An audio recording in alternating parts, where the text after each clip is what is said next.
তিনটি সমস্যা যদি কোনো পুরুষ ভাইদের ভিতরে থাকে তাহলে কিন্তু দেখা যায় তার শারীরিক কিছু সমস্যা আছে।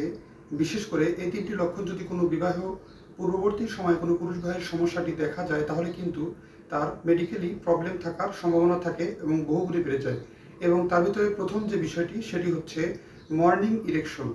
অর্থাৎ সে যদি ঘুম থেকে উঠে সাধারণত নর্মালিভাবে ঘুম থেকে উঠলে শেষ রাতের দিক থেকে সকাল পর্যন্ত পুরুষ ভাইদের সাধারণত লিঙ্গ শক্ত অবস্থা থাকে।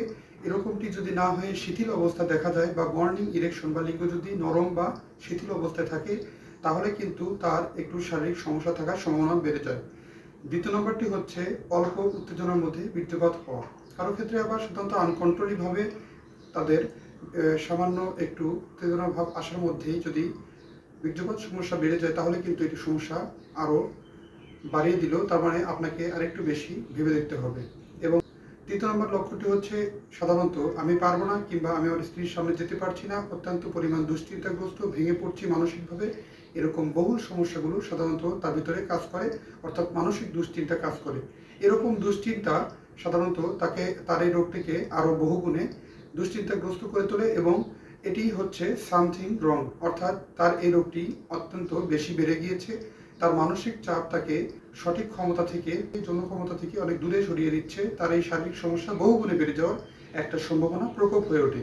তাই সুস্থ থাকতে হলে তার এই শারীরিক সুস্থতার জন্য তার কিছু মেডিকেলের চেক আপ, কিছু পরীক্ষা নিরীক্ষা করার প্রয়োজন হতে পারে এবং তারপরে সঠিক চিকিৎসার জন্য একটি সঠিক চিকিৎসকের শরণাপন্ন হয়ে এবং একজন রেজিস্টারপ্রাপ্ত চিকিৎসকের শরণাপন্ন হয়ে যদি সঠিক নিয়মে চিকিৎসা করা হয় তাহলে কিন্তু তিনি দিব্যি ভালো হয়ে যেতে পারেন খুব দ্রুত।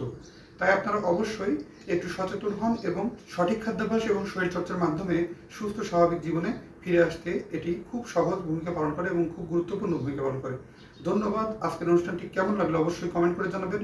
ভালো লাগলে লাইক, কমেন্ট, শেয়ার এবং সাবস্ক্রাইব করতে ভুলবেন না। আল্লাহ হাফেজ।